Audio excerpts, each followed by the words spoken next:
Welcome to Good Day AWWA. Today my guest is Manny Teodoro.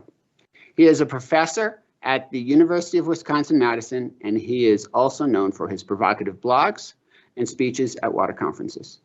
I'm excited to let you know that he'll be joining us and speaking at this year's ACE 22 in San Antonio, Texas, which starts in just 8 weeks from June 12 through June 15. Today we're going to be talking about his soon-to-be published book. The title is called Prophets of Distrust. So let's have some coffee and learn about what Manny has been up to in his recent work. Manny, thank you for joining us. You are the first person to have a repeat appearance here at Good Day AWWA, so that's quite an honor.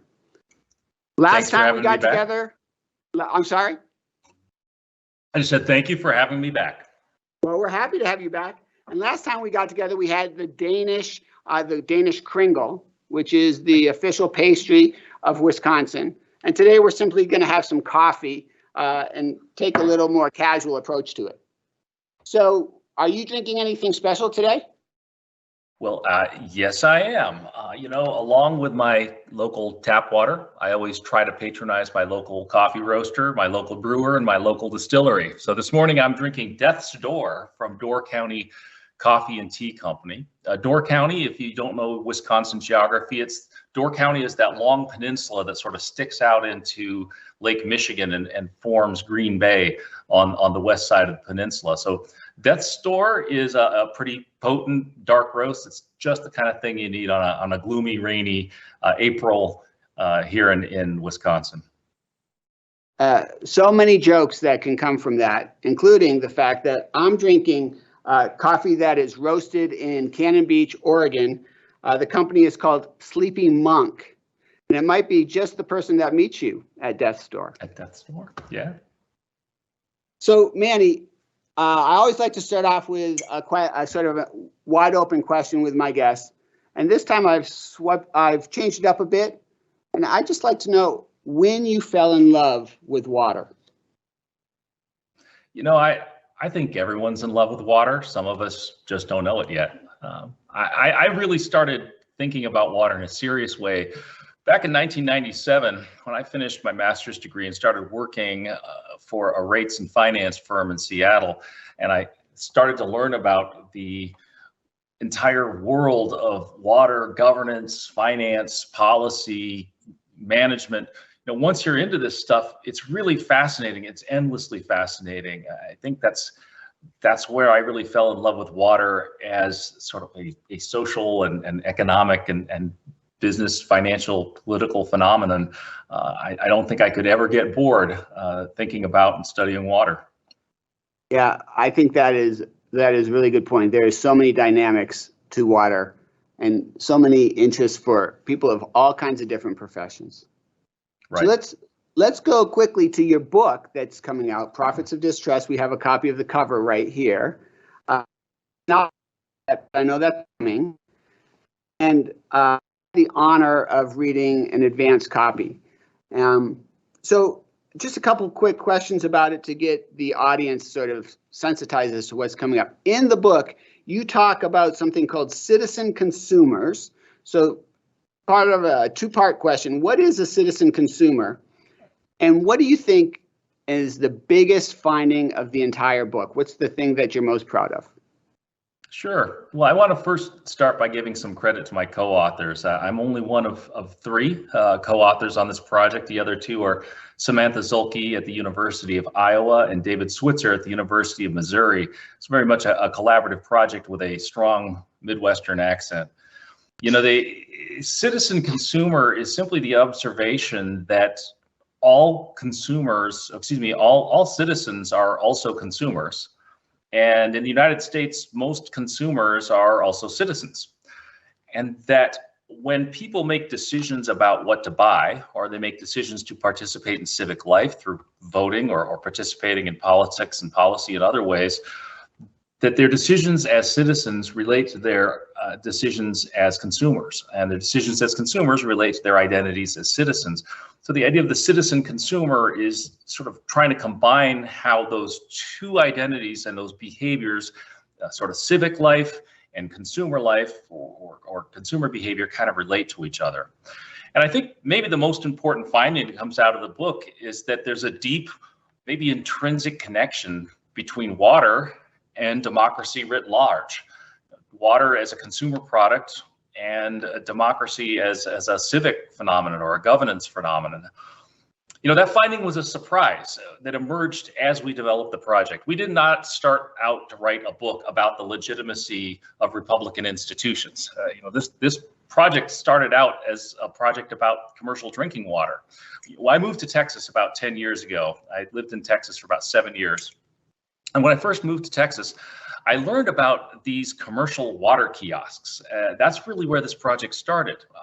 I had never seen them before. They're these freestanding vending machines where people drive up, they pay money, and they get jugs of drinking water.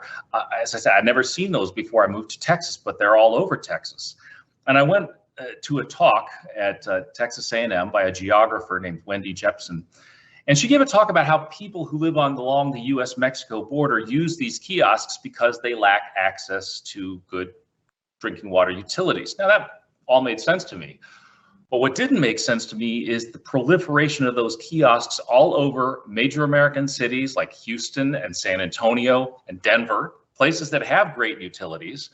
But these kiosks are popping up all over the place. That did not make any sense to me. Why would you go pay 35 cents a gallon at a vending machine that you have to drive to when you could turn on your tap at a tiny fraction of that price?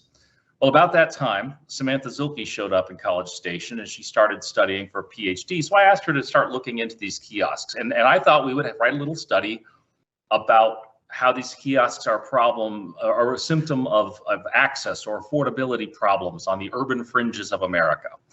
But after a little investigation, it became clear that the picture was much more complicated, that those kiosks were not at the urban fringes or in areas with poor access or high tap water prices. They were showing up in the middle of cities. Again, some cities did have excellent, professionally run, well-capitalized drinking water utilities. But where they were showing up was in predominantly poor racial and ethnic minority areas. And that led us to start thinking about why people would opt for these kiosks instead of tap water. Now, at the same time, David Switzer happened to be researching bottled water consumption and investigating the links between trust in government and consumer behavior with drinking water.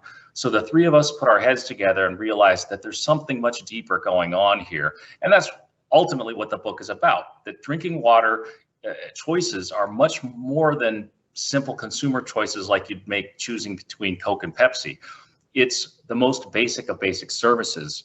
So the legitimacy of any government rests on its ability to secure basic needs of its citizens. That's just sort of democracy theory 101, the Declaration of Independence.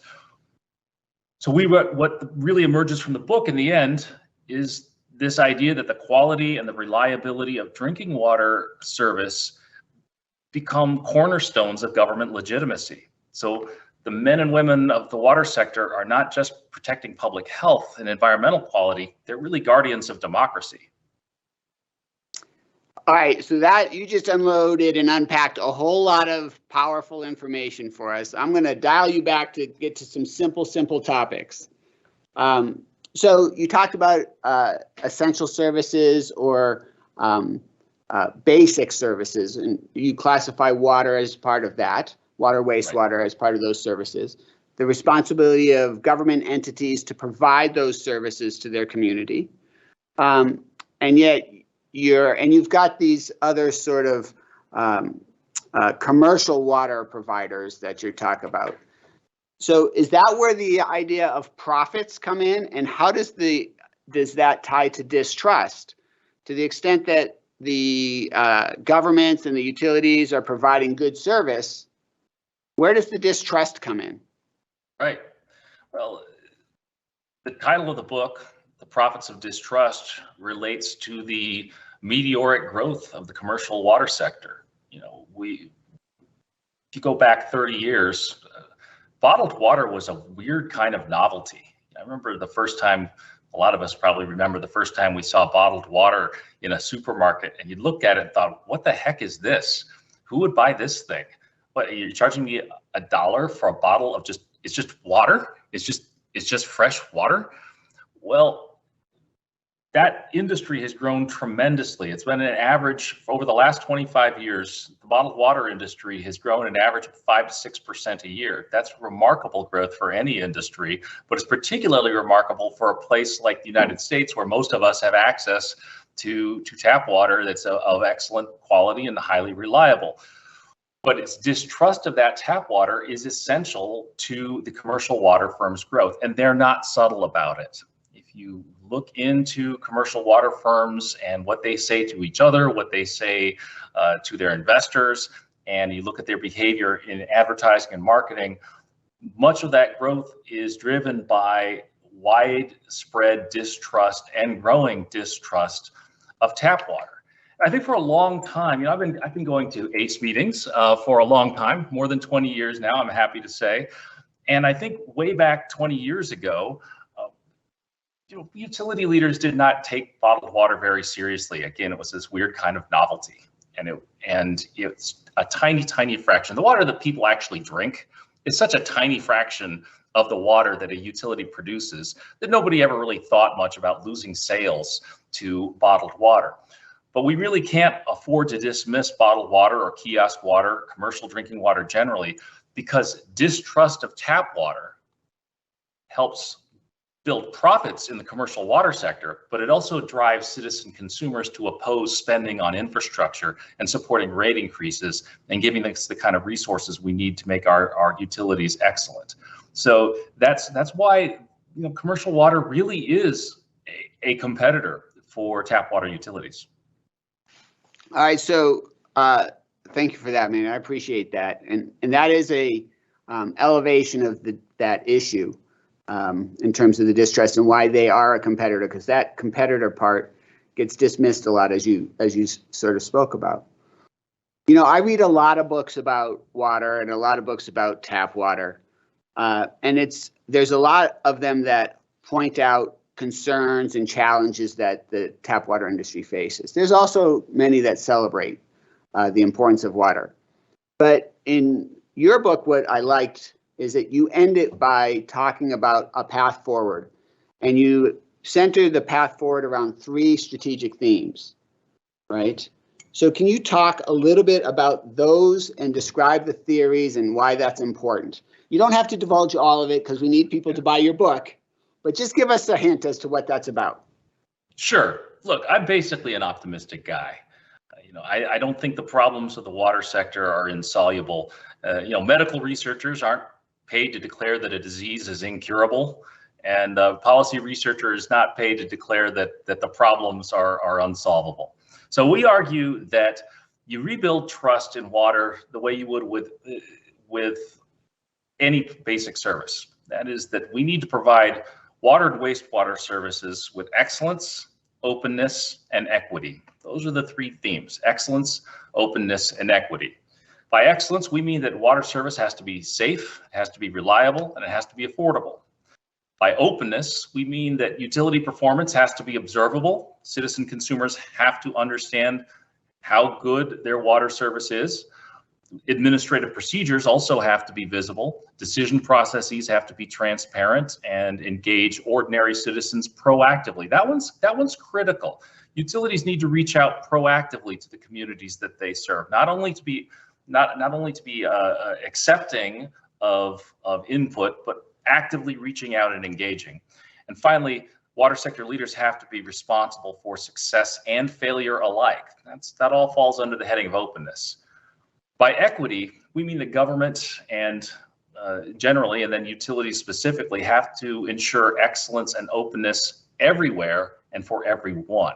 One of the most surprising empirical findings that came out of our research was that distrust of tap water is contagious. That is not something we necessarily expected. What we found is that failure anywhere sows distrust everywhere. And anyone who's worked in the water sector in the United States in the last 7 years knows that when you announce, oh yeah, I work for a water utility, in a casual conversation, people want to talk about Flint, Michigan. It doesn't matter if you live 1,000 miles away from Flint, if your utility is 1,000 miles away. I think historically there's been a tendency for those of us who work in the water sector to figure that performance somewhere else is not really my business. It's not really my problem. I'm responsible for my town's water. Now, that might have been true long ago, but we're in an area of instantaneous communication. We're in a moment where all of us are linked instantaneously with these devices in our pockets to the rest of the world. And that means that failure anywhere sows distrust everywhere. We're all Flint now. Right? Everyone has to think about the performance of utilities everywhere. We all have an interest in everyone else's performance. Well, all right. There's a lot there, Manny, and I do look forward to having your book be published so that it can get in the hands of everyone. It also ties in so nicely with AWWA's focus on strengthening public trust in water. It's one of our core principles right there, top line in our strategic plan. So that's a nice coupling. I do really want to thank you for joining us today on Good Day AWWA. I also want to thank our audience for joining us. Look forward to seeing you at ACE 22, where I know you'll be talking more about your book. Remind us again when it's available. It's The Prophets of Distrust. It'll be available in late August, early September from Cambridge University Press. So thank you again, Manny, and to the rest of you, have a good day, AWWA.